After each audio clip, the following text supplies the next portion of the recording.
2018 সালে শিক্ষার্থী ও চাকরি প্রার্থীদের আন্দোলনের মুখে প্রথম ও দ্বিতীয় শ্রেণীর সরকারি চাকরিতে কোটা বাতিল করে পরিপত্র জারি করে জনপ্রশাসন মন্ত্রণালয়।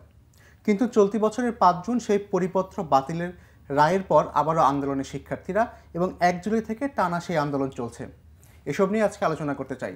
স্বাগত আজকের বার্তা কক্ষ থেকে।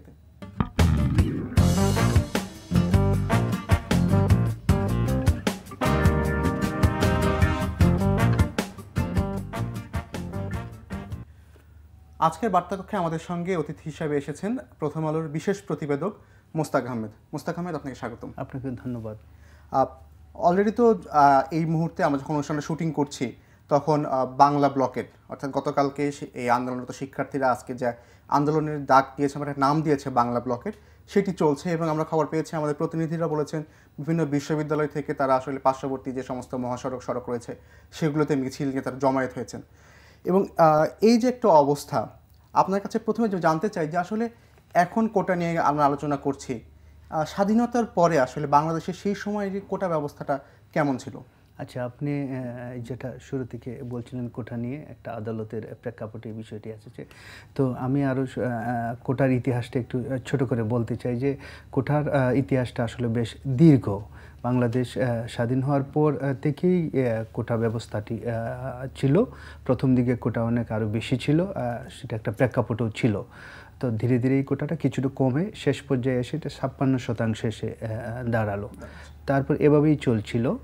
2018 সালে এসে শিক্ষার্থীদের আন্দোলনের মুখে তখন এক বিরাট আন্দোলন হয়। তখন এক পর্যায়ে সরকার এই কোটা বাতিল করে। বাতিলটি হয়েছে প্রথম এবং দ্বিতীয় শ্রেণী।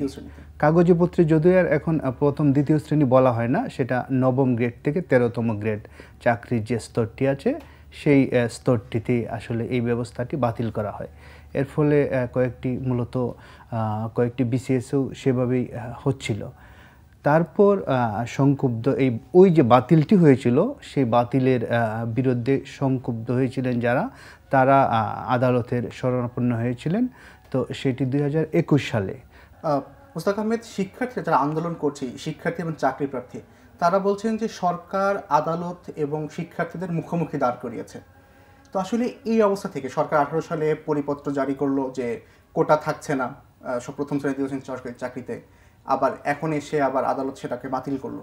আসলে এই অবস্থা থেকে আসলে উত্তরণের পথটা কি? দেখুন, সরকারের পক্ষ থেকে আজকেও কিন্তু বিভিন্ন সরকারের যারা, তারা কিন্তু বলছেন যে বিষয়টি যেহেতু আদালতের মাধ্যমেই এসেছে, তো তারাও বলছেন যে বিষয়টা আদালতের মাধ্যমেই সমাধানটি হোক।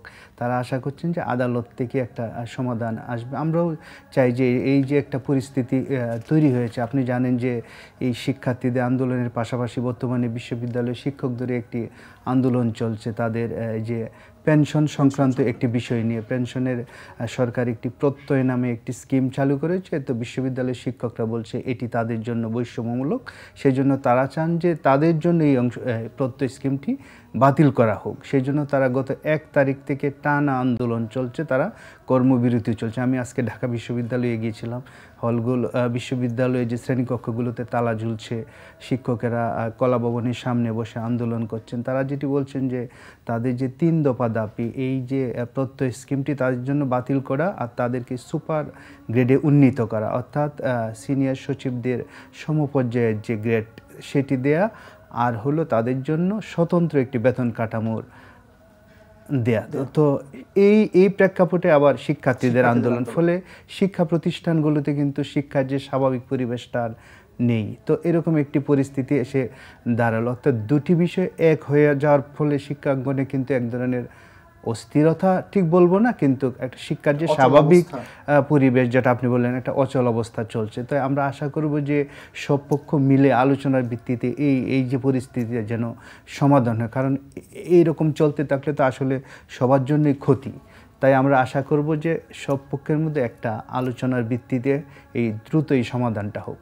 আচ্ছা, 2018 সালে তো সরকার প্রথম ও দ্বিতীয় শ্রেণীতে কোটা পদ্ধতি আসলে বাতিল করে পরিপত্র দিয়েছিল, কিন্তু এখন শিক্ষার্থীরা যে আন্দোলন করছে সেখানে আসলে তারা বলছেন যে সব রকম চাকরি থেকেই কোটা পদ্ধতিতে যে আছে, যে ব্যবস্থাটা আছে, এটাকে তারা বাতিল করতে বলছে। আসলে এইটা কি আসলে বাতিল বা কোনোভাবে সংস্কার কি করলে আসলে শিক্ষার্থীরা এখন যেহেতু বিষয়টা আসলে বিচারাধীন বিষয়, এ বিষয়ে আসলে খুব বিস্তারিত মন্তব্য করা ঠিকও হবে না। শুধু আমরা আশা করতে পারি যে আমাদের উচ্চ আদালত এ বিষয়ে একটা যথাযথ সিদ্ধান্তই দিবেন, যেটা সবার জন্যই ভালো হয়। ওকে, ধন্যবাদ মোস্তাক আহমেদ, আপনি আজকে আমাদের সময় দিয়েছেন এবং আমরা কথা বলছিলাম যে আসলে কেন আন্দোলন, কেন বাংলা ব্লকেট। দর্শক, আজকে আমরা কথা বললাম শিক্ষার্থীদের এই আন্দোলন, কোটা আন্দোলন এবং সেখান থেকে উত্তরণের পথ নিয়ে কি সরকার কি ভাবছে এইসব বিষয় নিয়ে। আমরা আগামীকাল আবারও হাজির হব নতুন কোনো বিষয়ে কথা বলতে। সে পর্যন্ত সঙ্গেই থাকুন। আর প্রথম আলোর সঙ্গে থাকতে আপনারা ভিজিট করতে পারেন prothomalo.com/video, আর ফলো করতে পারেন প্রথম আলোর ফেসবুক পেজ এবং ইউটিউব চ্যানেল। থাকুন ভালোর সাথে, আলোর পথে।